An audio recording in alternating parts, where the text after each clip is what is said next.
এটা তো ওদেরই ইসে, কিন্তু তাতে ওরা নির্বাচনে ভয় পাচ্ছে, কারণ ওরা ভাবছে যে ওরা উইন করতে পারবে না। আমার উপদেশ হলো যে তোমাদের উইন করতেই হবে, by hook or by crook. এটা করে তোমরা টিকে থাকতে পারবে না, কারণ যে পার্লামেন্টারি গভর্নমেন্ট পাওয়ারে আসবে তারা যদি এটাকে রেটিফাই না করে, সংস্কারের দাম জিরো। এবং মানে এর পরবর্তী গভর্নমেন্ট সে যদি ভালো রেজাল্ট করে আসে, কেউ সেগুলোকে ছুঁড়ে ফেলে দেবে ডাস্টবিনে। একটা দল যারা ইউনূসের দল, এবং এই দলকে যদি ক্ষমতায় আনার জন্য ইউনূস যদি কোনো ধরনের ষড়যন্ত্রে জড়িত হন, ওনার কিন্তু নিরপেক্ষতা প্রশ্নবিদ্ধ, কারণ এ দল তার, এটা বোঝা যাচ্ছে। এবং ওই যে দেখুন যে মুখোশ পরে এসে একজন উপদেষ্টা এনসিপির সঙ্গে মিটিং করছে, কিন্তু জঘন্য ব্যাপার। হ্যাঁ, লজ্জাস্কর ব্যাপার যে মুখোশ পরে এসে করছে এই যে ব্যাপারটা। এই জন্য আমি মনে করি যে বাংলাদেশে ডক্টর মোহাম্মদ ইউনূস, আমি কিন্তু তাকে শ্রদ্ধা করি, এটা কিন্তু আমাকে বলতেই হবে।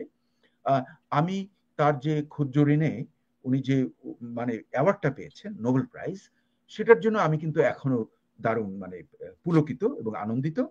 কিন্তু রাষ্ট্রনায়ক হিসেবে ওনার যে অ্যাচিভমেন্ট গুলো, সেগুলো কিন্তু খুবই নিম্ন পর্যায়ে, খুবই খুবই খুবই নিম্ন পর্যায়ের। এবং উনি ভালো শাসক হিসেবে উনি কিন্তু নিজকে মানে স্ট্যাবলিশ করতে পারেন না, এটা একটা দুঃখজনক বিষয়।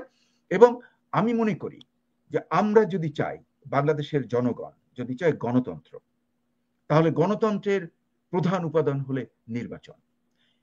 নির্বাচনটা যাতে সুষ্ঠু নির্বাচন হয়, এখানে যাতে কোনো রকম ম্যানিপুলেশন না হয়, এবং সেটা তো ডক্টর মোহাম্মদ ইউনূসের দায়িত্ব। সেই তো অ্যাডমিনিস্ট্রেশনকে ঢেলে সাজিয়েছে।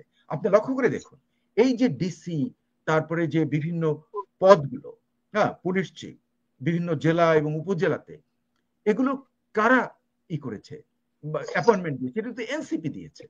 এনসিপির ছেলেরা গিয়ে ওখানে দিয়েছে, এবং প্রত্যেকটা মন্ত্রণালয়ে ওদের লোক আছে, শুধুমাত্র যে উপদেষ্টা আছে।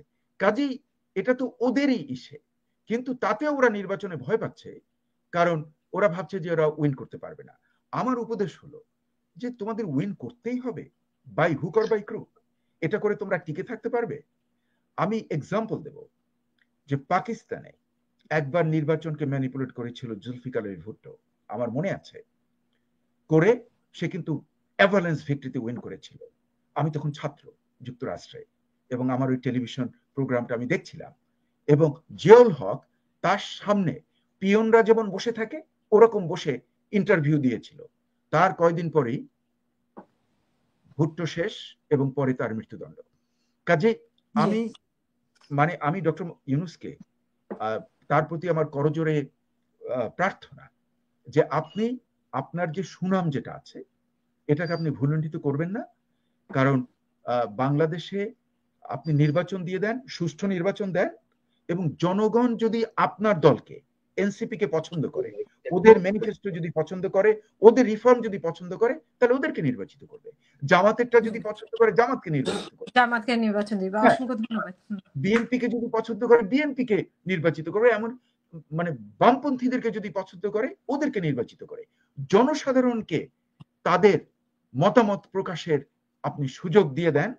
এ ব্যাপারে আপনি যদি গড়িমসি করেন, এবং আপনি যদি মনে করেন যে আপনি আপনার যেটা শাসনটাকে প্রলম্বিত করবেন by hook or by crook, তাহলে কিন্তু আপনার জীবনের সমস্ত যে অ্যাচিভমেন্টস, যে সমস্ত জিনিস যে আপনি পেয়েছেন, নষ্ট হয়ে যাবে, একদম ভুলণ্ঠিত হবে। আপনি you will be thrown into the trash. এটা যাতে না হয়, এটা আমরা চাই না। I don't want it. I want him to see as Nelson Mandela. উনি নেলসন ম্যান্ডেলার মতন উনি পাওয়ার ট্রান্সফার করবেন, লোভাতুর হবেন না। উনি একটা সুষ্ঠু নির্বাচন করে দেবেন, এবং সংস্কার হলো চলমান, প্রবাহমান। সংস্কারকে আপনি চাপিয়ে দিতে পারবেন না, কারণ যে পার্লামেন্টারি গভর্নমেন্ট পাওয়ারে আসবে তারা যদি এটাকে রেটিফাই না করে, সংস্কারের দাম জিরো।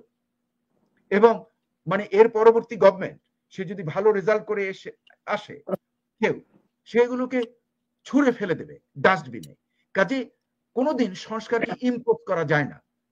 এটার চেষ্টা করাটা আমি মনে করি একটা অ্যাবসলিউট স্টুপিডিটি। এই স্টুপিডিটি আপনারা করবেন না। আপনারা বরং অবিলম্বে নির্বাচন দিয়ে দেবেন, এবং আমরা সেটাই দেখতে চাই যাতে বাংলাদেশে একটা ডেমোক্রেটিক ট্রানজিশন হয়। মানে চারিদিকে যে এখন হজবরল, আপনি দেখেন শান্তি শৃঙ্খলা নেই, দ্রব্যমূল্যের শেষ করবেন, শুনবো আপনাকে আবারও বিস্তারিত। যারা ইনজিওর হয়েছে, যারা আহত হয়েছিল এই বিরাট গণ অভ্যুত্থানে, তাদের আপনি চিকিৎসা দিতে পারেননি, তারা বিষ খেয়ে সুইসাইড করতে যায়। এর চেয়ে লজ্জা থাকতে পারে আমাদের যে ওদের আপনি চিকিৎসা করতে পারেননি, হ্যাঁ, ওদেরকে সুযোগ দিতে পারেননি? এটা কেমন ধরনের গভর্নমেন্ট? তারপরে আপনি দেখুন, আপনি কোনো নতুন ইনভেস্টমেন্ট আনতে পারেননি, আপনার জিডিপি কমে গেছে, এবং আপনার যে সমস্ত সেক্টরে, অর্থনৈতিক সেক্টরে কোনো নতুন ইনভেস্টমেন্ট নেই, ইন্টারনাল অথবা এক্সটার্নাল। প্রোডাকশন কমে যাচ্ছে, মানে বেকার বেড়ে যাচ্ছে, কয়েক লক্ষ বেকার বেড়ে গেছে। এটা একটা দারুণ খারাপ পরিস্থিতি। আমি আশা করব যে ইউনূসের মাথায় শুভবুদ্ধির উদয় হোক এবং উনি খুব শান্তিপূর্ণ উপায়ে একটা নির্বাচন দিয়ে দেন, এবং বিএনপির ধৈর্য যে কখন চলে যায় ইউ নেভার নো, তাহলে কিন্তু অবস্থা খুব খারাপ। অসংখ্য